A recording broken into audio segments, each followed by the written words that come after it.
Pig sounds good.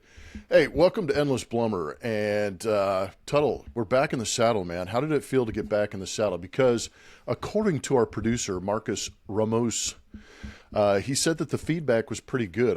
I'm not – so this go around, to be totally honest before I get to Tuttle getting back in the saddle, I'm not checking the downloads. I just want to do this as best we can for us because, to be brutally honest, the only reason we got back on the same was to be able to talk to each other again.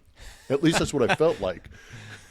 I totally feel the same way. I love how you ended the last podcast, man. It was just good to see your face, and it was good to connect. And as we get older, that's the most important part. And if people like to hear what our garbage conversations are all about, because there is some I don't know, there's some nuggets in there, then have at it. But I totally agree with you. I mean, I was never a download checker anyway. I always listen to you for that. And back in the saddle. Here we are. I'm super excited about it. So, gosh, look at this. This is 2 weeks in a row. We're back together. I know, but part of the fun was kind of it was kind of recognizing what was going on, not just in like the baseball world, but in our world, and trying to figure out what was kind of hitting at what was scratching a nerve with us, to use a terrible, analogy, but something recently happened, and this is hopefully how this podcast will go a little bit for us, is because usually we text each other and go, "Did you hear this? Did you see that?"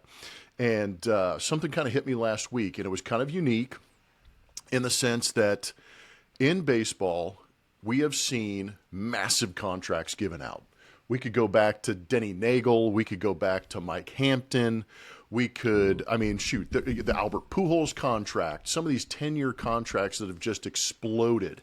And there's another example that I'm going to bring up, because the elephant in the room for the last 2 years had been Jose Abreu for the Houston Astros. And it intrigues us because we never got the big deals. We never got the big contracts. We never had the expectation of playing under the pressure of a contract. But this one was unique in the sense that Jose Abreu was playing for a championship team and went from being a MVP in 2020, granted a COVID year, but he had 60 RBIs in 60 games, pretty damn good. In his career, with runners in scoring position, was a 300 hitter until he became an Astro. And finally, this season in 2024, they gave him an opportunity, but after hitting, I got to double check this, 124, I believe. 124. He went 14 for 113. And those nerds out there, the OPS plus was at 4. The average major leaguer, 100. They finally released him from his contract after having him come back. I thought that they gave him enough time to figure it out, and he never did. It's unfortunate because we've heard everybody say the dude, the person, great clubhouse guy, work ethic, did this, did that. For whatever reason, couldn't put it together. There's so much to kind of unpack from this. But have you ever seen a player have this drastic of a drop off? Yeah, I don't know. I didn't look back in history. I read a couple of interesting things. You and I had talked about this offline maybe 2 weeks ago. Regarding like what would they do to cut losses, like in business, right? If you have a business unit that's not functioning, sometimes you either sell that business unit off or you do something else to rejuvenate it. I think this speaks volumes to how mental the game of baseball is. And there was a really good article. I know it's ESPN, which is a little more mainstream than The Athletic, but they talked about his 5 years in Chicago. If you took those 5 years out, I don't know if you read that article. He had Hall of Fame numbers, big-time Hall of Fame numbers. Like, you could match him across the board, and he was projected, if he put up 3 more years like that or 2 more years like that. I mean, he has 263 home runs, which, 300 home runs used to be, 500 home runs was the big one. But 300 home runs in the big leagues in a short period of time, 7 years, something like that's pretty legitimate. So I just think it's interesting. And I think it really answers your question based on numbers. Have we seen a guy that had 5 or 6 Hall of Fame years that fell off to, like you said, an OPS of 4 and a batting average of 124? I don't think so. But again, we saw, Mackie Sasser and we saw Chuck Knobloch not be able to throw the ball 12 feet. And to there's me, different ways to fall apart. When I think about, you going into that clubhouse, and if you're trying to reinvent the wheel every day, I got to go back to the what's between the ears. Yogi Berra said that many, many years ago. But because you got to think he still has the power to hit one out. I think he had a home run last week before he got let go. I mean, he still has two. There you go. He still has the power to do it. I just think he must have gotten in his ears. And I don't know what the future holds. They obviously cut ties with him. It would be interesting to see him get a AAA contract somewhere or next year, and all of a sudden he's back in form, and everybody in Houston will then say, well, it must have been between the ears. But I don't know. I mean, what do you think? Forget the drop-off. You obviously have some insight, and we did not want to make this an Astros podcast per se, but it really is interesting that he – I mean, if he was on the Reds or he was on the Giants, we would still be having this conversation. A guy that had 5 or 6 Hall of Fame years that now gets released, and it looks like he just can't figure it out. But I wouldn't be surprised, I guess, if he puts up like 2 more years. I mean, didn't Pujols do that when he signed with the Dodgers, right? He actually was contributing to that team into the playoff run. So these guys don't forget how to ride a bike, but I think there might be a learning curve. There's always a learning curve, but also we hear in the analytics the regression, and the regression usually tapers off. It doesn't have this steep cliff where you fall off. And just being able to understand what I have the ability to understand is a lot of this game and a lot of trying to compete against guys that are throwing 100 miles an hour, 95 plus, and have spin rates that are off the charts where the ball's moving all over the place. And there's max effort pitching coming at you. The one thing that you need to maintain is bat speed.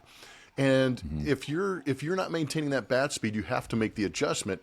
And this is one of the things that I actually fell victim of later in my career is the stubbornness. One way I think I could have increased my bat speed or increased the opportunity to get the barrel to the baseball was drop weight in the bat that I'm using, or get in the gym a little bit more, change the workouts that I'm doing and try and increase that bat speed. And I think there was a certain stubbornness maybe with Jose Abreu, and it got to the point here where, it's not his fault the Astros are 6 games under 500. That is not his fault. No. You can't pin that on one guy. But the problem that I was having was if you're trying to get back into this race or you're trying to get back into the American League West, where I still think there actually is, they're 9 games out and they're 6 games under 500. And I just don't think that was the best situation to bring him back and say, we are going to get back in the race with him. I think it was a paycheck justification. And you were kind of hoping for the best, but I did not see, and I think the data backs this up, is I didn't see the adjustment being made. And that's where the problem kind of ensued. But I've never seen anybody drop off as bad as this is. And Dana Brown, the GM of the Astros, actually had a really good point in the press conference where they announced the releasing of Jose Abreu is, and keep in mind, this is not Dana Brown signing. I know a lot of people are going to put some heat on the Astros organization for not having a GM, Jeff Bagwell. Go ahead. Oh, no, I was just going to ask you, do you think that had a little to do with the decision? Meaning if I think James... Dana was out of the decision. I think it was kind of like, we'll let this play out the way you guys want. I'll be here to have the conference and say things, but I'll let you guys play this out. Gotcha. Because I'm sure you mean between a spotter or Jim Crane? I was just saying because if James Click was still the GM and he signed him, do you think James Click gets rid of Jose Abreu in that situation? I think so. Because I think James Click was actually a data guy. I mean, if you're a data guy and you can take the emotion out of it and because the emotion's attached to the money. It's not attached to the player. It's attached to the money or the contract. And I think that's where you kind of go, we got to make this guy play. But Dana Brown brought up the point. He goes, what GM has hit 1,000? There have been, we talked about so many bad contracts. And there's actually, I wrote down, there's one currently in Detroit that is actually worse than the Jose Abreu situation. Javier Baez is hitting 209 with 1 home run in 186 at-bats. He has a 6-year, $140 million deal through 2027. So, I mean, that might be a little bit different situation as far as long-term, bad contract, maybe not a bad player, not a bad guy. Right. But how do you feel about these contracts and And do you think that deters or scares anybody away later on? I mean, he was only 37. This contract would have taken him through 38 years old. Yeah. I think, I mean, for a long, long time, and I know you end up falling on the player side as well. I mean, the money you make is always on the back end of your contract, right? So you're kind of getting what you got paid for previously. Exactly. And so I think when you move teams, there's that a bit of buyer's remorse, right? You see that. You mentioned Pujols already at the outset. The Angels had a lot of buyer's remorse. They pulled, Albert from, Artie Moreno pulls Albert from St. Louis in this Hall of Fame, like MVP candidate every year. And he shows up in Anaheim and he's just a guy in the lineup. And you're like, well, wait a second. But that contract is what he earned while he was playing in St. Louis. And so I don't always fault the player in that regard. I mean, you got to play, 81 home games. But yeah, exactly. You get what you can get. And there are plenty of people. I was actually just talking, I'm reading a book about a business guy who took over Merrill Lynch after 9/11, which whole separate category here. But he felt like everybody was a number, kind of what you just said. Take the emotion out of it, do this way, put in his own elevator, so he didn't have to see the employees and just kept his distance.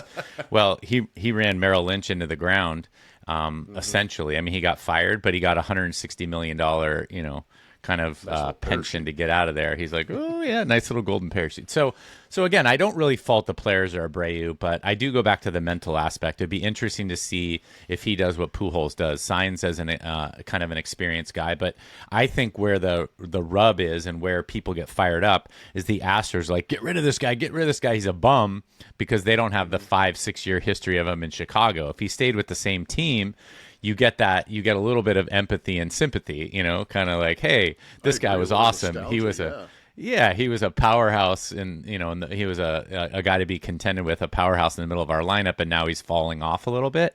But you also have that family clubhouse feel. So whatever you mentioned earlier, Abreu maybe a little bit stubborn to get his bat speed up. Guys are throwing harder. The drastic fall off to me indicates that he has other stuff going on. I think there's something between the ears. And it'd be interesting to see if he gets that stuff squared away and starts somewhere else. But from a business standpoint, the Astros had to do it.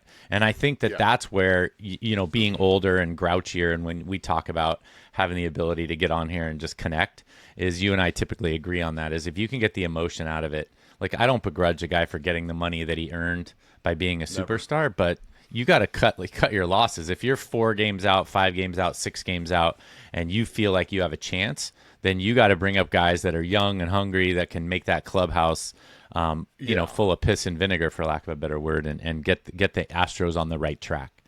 No, there's got to be some fire, and you can't continue to protect a guy that's struggling as bad as Jose Abreu, because that does he's kind of the wet blanket in the clubhouse. You're like, oh God, there's an out in our lineup. We need to figure this out. But at the same time, that's probably something that doesn't get talked about probably enough, is what's going on between the ears, because nobody will ever be able to understand coming into a game out of the bullpen with a 7 ERA, the weight of that, and knowing that it could get worse, or stepping into the box with a 114 batting average, understanding I really don't feel confident and this could get worse. It's insane how heavy the bat gets, or how much the ball doesn't move out of your hand when you're carrying that kind of weight with you. And the other thing I want to talk, maybe you could talk about a little bit too, is nobody understands what's going on off the field. In the 9-to-5 jobs, people are bringing home to work all the time, just like people are bringing work home as well. There could be a myriad of things going on as soon as he gets outside that clubhouse. Exactly. It could be, my car isn't functioning the way I want it to. There's traffic is getting to me. My kids are acting up, and they've got this, this sickness they're dealing with, and I've got to help with that. And the focus, as soon as the focus gets taken away from playing at such an elite level, it can start to snowball a little bit. And that's one thing we don't ever hear about that. I mean, what if the guy, I don't know, what if there's something crazy going on off the field that we didn't know about, and we're like, oh, damn, maybe we should have been a little more empathetic towards him. Right. There's a I don't know, there was a meme on the airplane about a guy on an airplane one time, and he was struggling, and the kids were all over the place. He had 3 kids, and he's like trying to get them in their seatbelt, and they're crying, and they're doing whatever, and the plane finally lands, and somebody says, "Gosh, your kids are a wreck. They were all over the place." He goes, "Their mom passed away like 2 days ago, and I'm trying to get them over to grandma's." And you're like, oh, all of a sudden your perspective changes. Here's this guy who can't control his kids on the airplane, and I think it begs the question, which is your point. I mean, I know Albert Pujols has a disabled child, and he's made a foundation, he's done things like that. But even if your kids are acting up at school or struggling with their grades, or your marriage is struggling, and we all deal with this.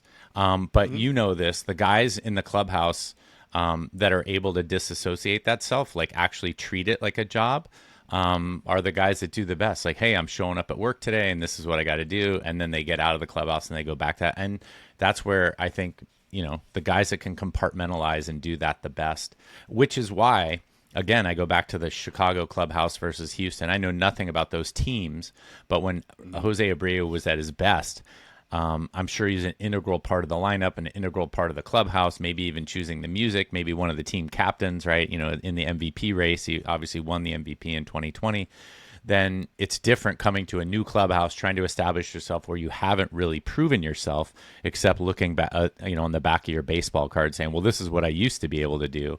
And so I don't know. Again, there's other dynamics there. How do Bregman, you mentioned last time on the podcast how, Michael Brantley's gone. Verlander started the year on the IL. You have these guys that are real rock. Maldonado was the other guy you mentioned. Yeah, real rock. Guys. Yeah, foundational clubhouse guys, and those guys aren't there. And you might have a little bit of a more fractured clubhouse. And we've said this before. The clubhouse is the one that they don't care if you're from Mars or if your skin's green or you're whatever, but you better be rowing the boat in the same direction. Yeah. And if you don't have that cohesiveness and that team bonding, that can get to you as well. So we don't know if it's outside the like personal stuff, professional stuff, or mental stuff, but I bet all that stuff is in a hurricane in his head right now, and maybe just getting released is a relief. No, I was actually just going to try and finish off this segment by saying that hopefully it's good for Jose Abreu to be released from the situation, so at least he can get some clarity and maybe step back from it and kind of understand and move on from the situation, because perpetuating what was happening was not going to get it done. It was bad for the team. It was bad for Jose Abreu, and the Astros are going to move on. But here we are on the Endless Blummer podcast, having a great time talking about Jose Abreu. But this was a big weekend for Tuttle and I. We are both fathers, and the men or the fathers in the family usually, you kind of take it on the chin and have to hide or suppress a lot of feelings and just kind of, keep the status quo in the house and provide, which we do a great job of. I know, Tuttle, you're working hard, providing for the family and trying to be that stability. And we're coaches, we're leaders, we're CEOs of probably the toughest business in the game. But how was your Father's Day, man? Because it's kind of an interesting weekend in the baseball world, because I had to travel on Father's Day. But did you get spoiled rotten? How does your family handle Father's Day for you, Tuttle? Yeah, no, it's a great question. And I'd like to hear, you've had some good ones, so maybe you bring up a memory of one since yesterday you had to bolt to the airport. It was good. We're at a transitory period. It's interesting that you mentioned that. I think we went to a friend's house on Saturday, and my wife asked the fathers that were there kind of the question, like, what's your ideal Father's Day? And one of these guys is a doctor, but he's like, the simpler the better. He's like, don't complicate it. Like, sounds like every man. Right. And so all the men are like nodding along. I'm glad I don't have to answer this question. But, the simpler the better was the one. And then, no expectations. But you mentioned this as well before, now that your daughters obviously are home for the summer, but now that they're all out of the house, kind of not every day's Father's Day, but I feel like most weekends now that the kids are a little bit older and more mature, I can kind of do what I want on Saturday or Sunday typically. So it was really good this year to have everybody home. So we haven't had everybody under the same roof for a while. So my son got home on Friday from college, first year. And so we got everybody and we went out to dinner and we had a great time. I will say, I think your daughters are, well, I can't speak for them. They're probably a little bit outside of that stage, but we're also at the stage where, okay, it's Dad's Day, but it's all about the girls right now in the house, right? They're aloof. They're not, no hugs, before soccer practice. Don't say croissant in public.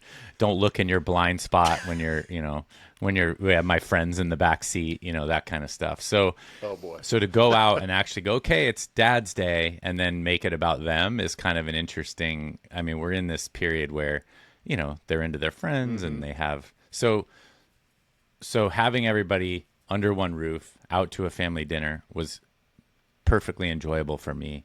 I think my wife's a little frustrated with the selfishness of the children at this point, meaning it's all about them trying to establish their independence. So that's that's the true answer.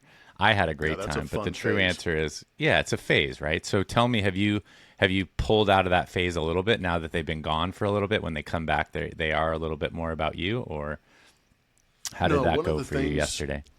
No, one of the things that we've done as parents is really kind of emphasized, celebrating other people in given moments. When it's their day, it's their day. So it's like all the focus is on them. So they've actually done a pretty good job. And they've had their selfish phases. Yeah.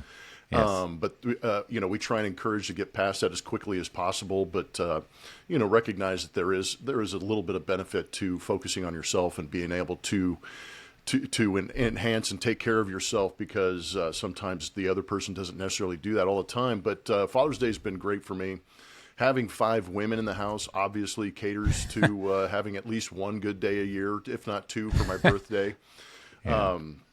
No, it's fantastic. And like you said, I'm simple. If we, they actually cleaned and, refurbished our barbecue because it had been beat to hell over the last 7 years, that we've been, or 5 years that we've been living in this house.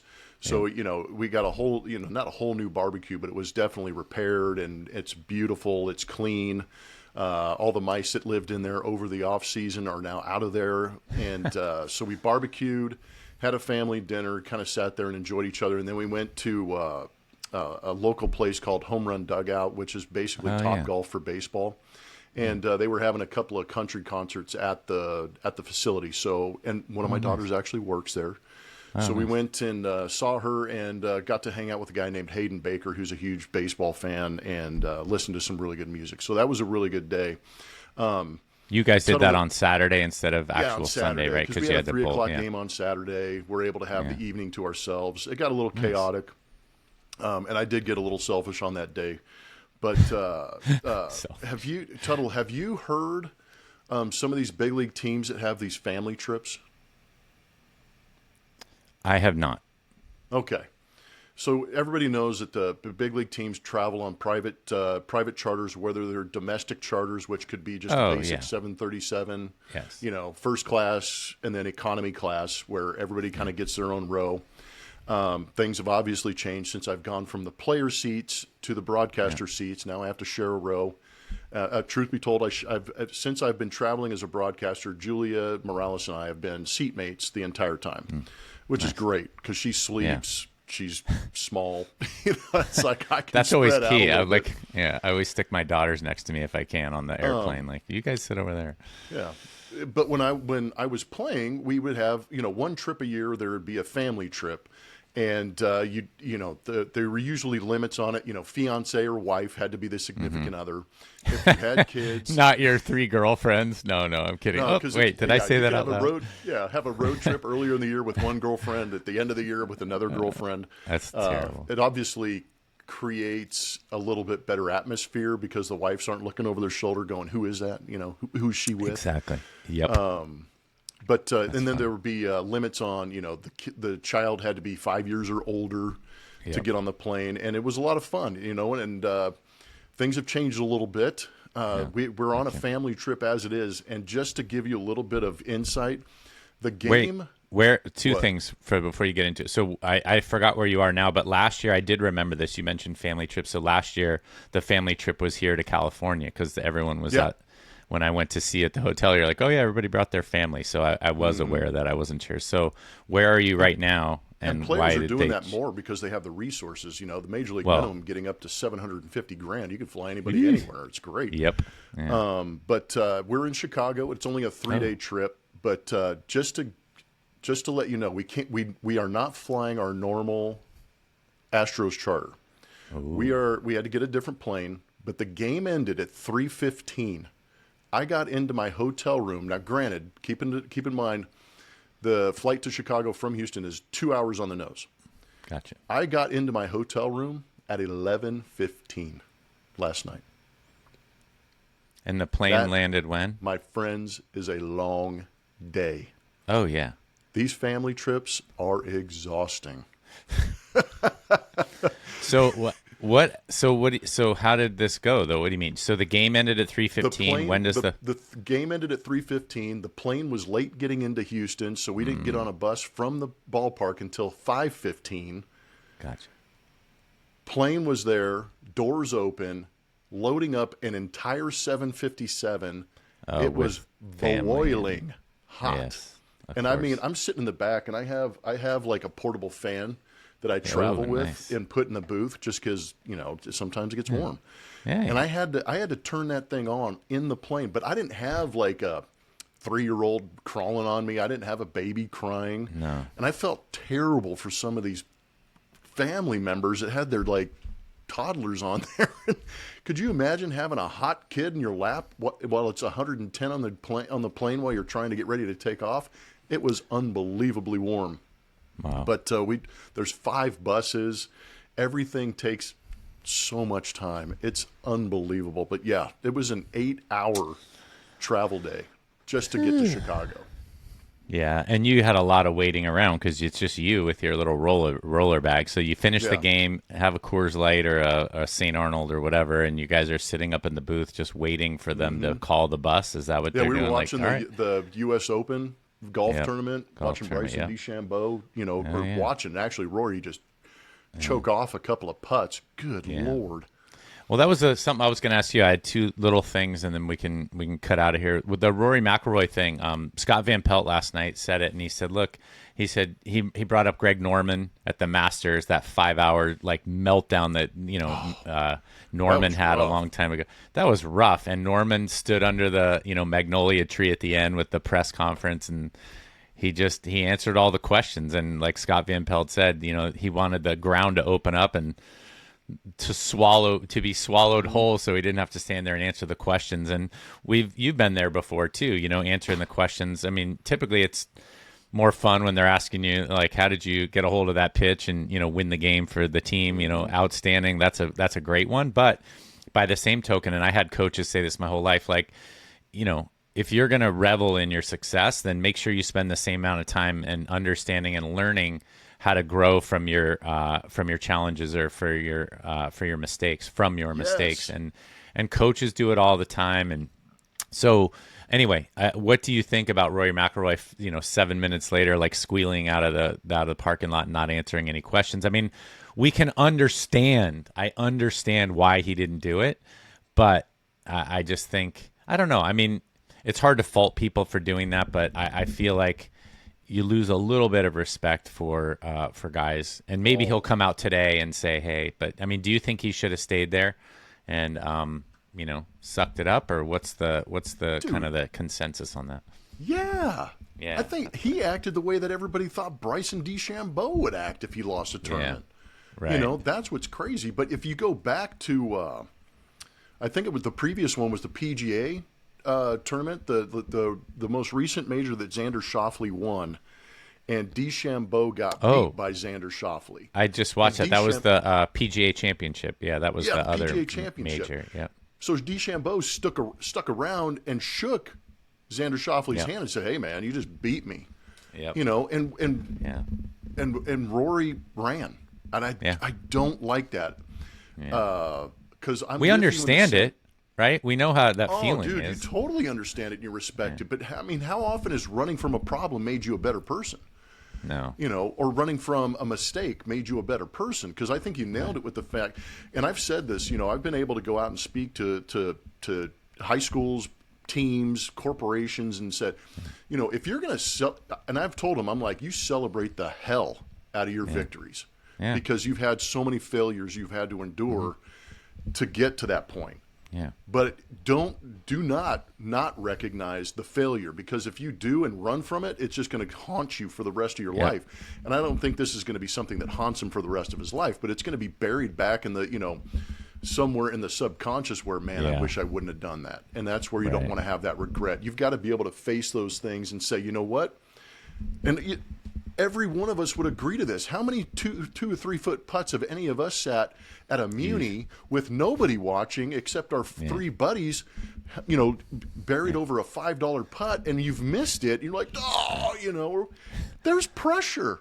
Talk about it. You're asking for a gimme. It. I want that to be a gimme every time. Like, no, you got to make it for the $5, buddy. And then you're like, put it out, and all of a sudden the pressure goes up exponentially. But how about just stand there? All he had to do was go, you know what?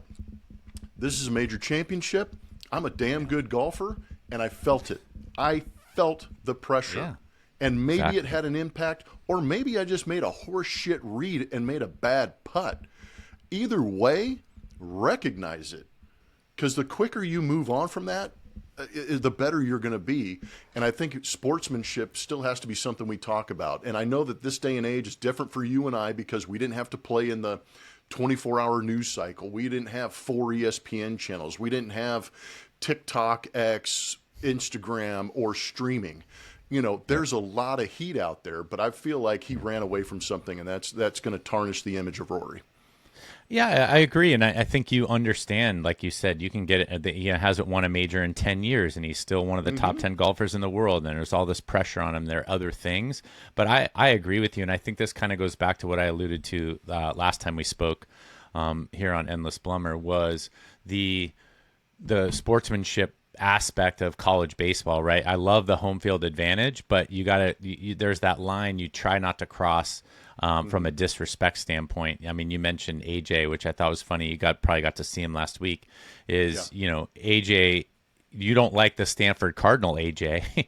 It's nothing personal, but don't wear that uniform. But you like him as a person and a professional, and obviously as a friend at this point. So I think it's an interesting thing to think about. But I agree with you, and I'm sure the next time we hear Rory speak in front of a microphone, there'll be an apology there. But he missed an opportunity to kind of show his character and stand up there and answer the questions. And I agree, and I like that Scott Van Pelt started the momentum to say, you got to kind of call him to the mat and say, you're a professional and this is what you do, and you got to enjoy the heights as well as the depth, because it makes you who you are.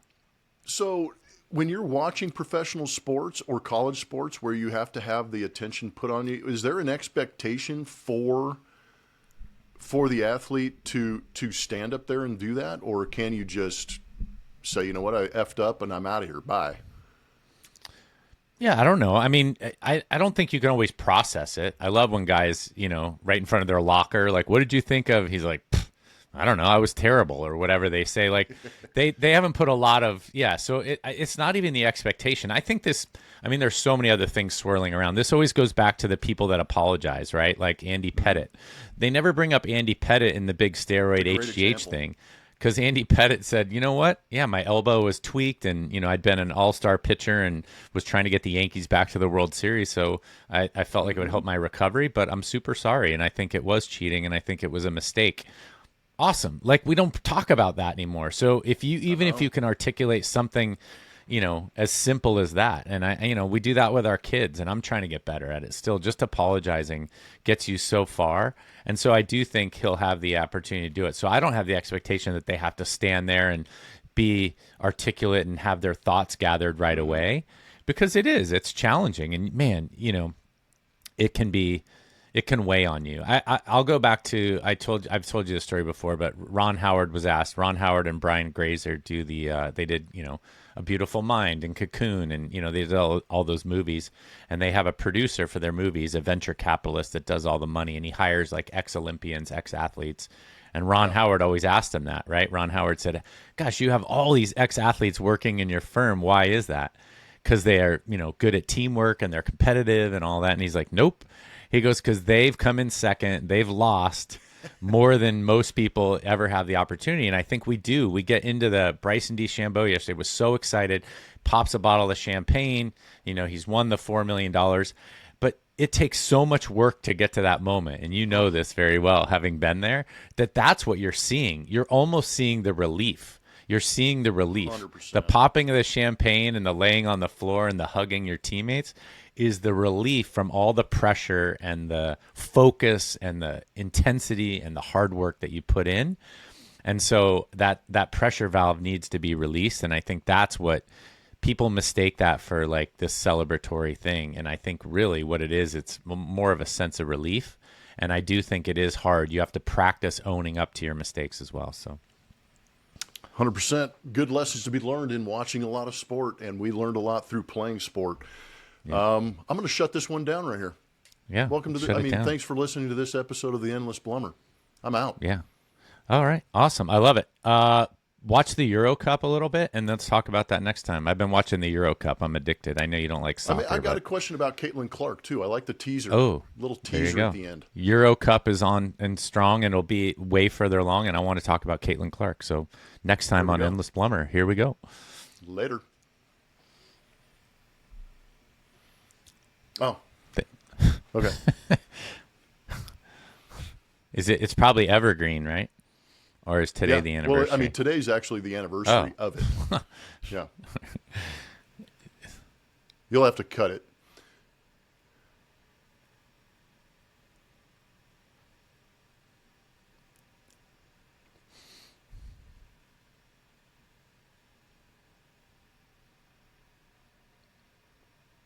Oh, gotcha. Oh, okay. Nice. All right. Am I going to get the answer? Yeah, you're gonna know what it is. Hakeem the Dream Olajuwon. No, I don't know. Let's play Jeopardy. Oh, how about that? So here we go. Endless Blummers coming at you. But today is a unique day in Houston history. And we all know that right now the Boston Celtics are beating the living dog piss out of the Dallas Mavericks. And they were thrown a bone. I mean, they had to give the Dallas Mavericks at least one game. I mean, it's just good for the game. If you have sweeps, it's not necessarily good for the game. The same thing in the NHL, the Florida Panthers trying to run away with the Stanley Cup. They are obviously the more dominant team. There's two definite winners in the NBA Finals and the NHL Finals. Yes. The Stanley Cup Finals. But, sidebar, today is the 30-year anniversary. And Houstonians know this very well. On this day, let me double check. 1994, Game 5, Houston Rockets taking on the New York Knicks, and the Rockets headed to their second straight NBA championship. Game 5 was interrupted. There was something more important on this day 30 years ago. O.J. Simpson hopped into a white Bronco and went on a ride. And that was cut into the Game 5 of the NBA Finals, because every Houstonian that I've ever talked to that talks about championships hates O.J. Simpson for obvious reasons, and maybe even more obvious reasons, for interrupting Game 5 of the 1994 NBA Finals with his car chase after whacking, I said it, a couple of humans. Yeah. So the game still continued? They didn't pause the game, but they cut away from the broadcast? They cut away from the broadcast. It was like that Heidi game in the NFL where they were like, yep. Regular programming. Here comes Heidi, the movie. Right. And did Houston win it in Game 5? Did Houston win the game? Okay. And they won the championship in Game 5, 4-1. They won it. I'm not sure if they actually won that game. Did they? Oh. I'd have to double check. I just know it was Game 5 that they interrupted. That's how poor of an researcher I am. No, I was just curious. I'm just asking questions. You brought it up. I didn't know. But they ended up winning the championship. Yeah, they ended up winning it. There was back-to-back championships. Yeah. Hakeem the Dream, was Clyde Drexler on that team too? Clyde Drexler, Kenny Smith, they had Thorpe was on that team. I think Big Shot Bob was on that team. Yeah. Boy, the game has changed. Yeah, OJ pissed a lot of people off across his lifetime, but Houstonians the most, I guess, during that game. All right. Yeah, that's my little teaser. So tune into Endless Blummer. Nice. We got a podcast coming out. Enjoy. I guess so. Do we end that with happy anniversary to? Yeah, happy anniversary to the Houston Rockets. Championship. So you're in Chicago, but you did not bring your family, so that's good. So tell me, yeah, your Father's Day was fun with the girls, but they're past the and I was kind of joking about, I mean, obviously the kids and everybody was supportive of Father's Day, but the girls are in the, like, don't come say goodnight, don't give me a hug in public, don't do that. Mm-hmm. So I'm just wondering, your girls have passed that stage, I'm assuming. Oh, yeah. No, our girls, like they'll come down from their rooms and say goodbye before I go to a game. If they're going out at night, they're like, hey, Dad, they'll come and give us a hug. I mean, they'll hug us goodnight. They're very affectionate, loving children, fortunately, again. Nice. Yeah. We need that back, yeah. But there was a stage, right, where there was man. High school was rough, dude. Yeah, it was like, drop me off at the corner. Don't take me all the time. Of course, I would go to the extreme on the other side and, like, pull up onto the curb in my truck and drop them off. And be like, hey, you can go to school now.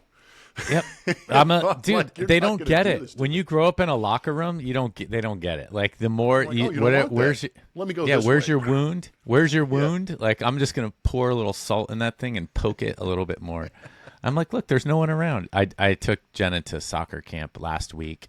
Dropped her off with a couple of friends, and they're the club teams have different age groups, and there was another team there, and it was like that team had the cooties, and so these girls are standing like 20 feet away. I'm like, no, get in line, go stand next to them. And then I wanted to give my daughter a hug, but of course there's like 30 girls standing there. I'm like, hey, Jenna, why don't you come to the car with me? Like, I was being respectful, but if she didn't come to the car with me, I would have hugged her right there. I'm like, all right, let's go to the car. I'm going to give you a hug, tell you to be respectful to people. Like, yeah. So anyway, Father's Day turned into a little bit of, like, whose day is it around here? It's also like a girl dad thing. It's like, you still want to be able to be like, you're always going to be my baby girl. Even with all four of them, I'm like, come here. Well, that's true.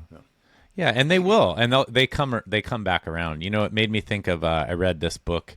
It says, when you're raising your kids, and now all your kids are out of the house officially. I mean, out of the house, but you're a coach. Yes, do this, do that. Yeah, put your stuff in the dishwasher. Now you're a consultant, and I really like that. That's what I compare to. I'm a that's it. Now. Now you're a consultant. They come to you and say, "Hey, Dad, I have a question about this specific thing." Like, "Oh, okay, great." And, I got to put my consultant out. What do you think? It's like, yes. Hey, did you put money away when you were a kid? I'm like, all right. That's right. Nope, I did not.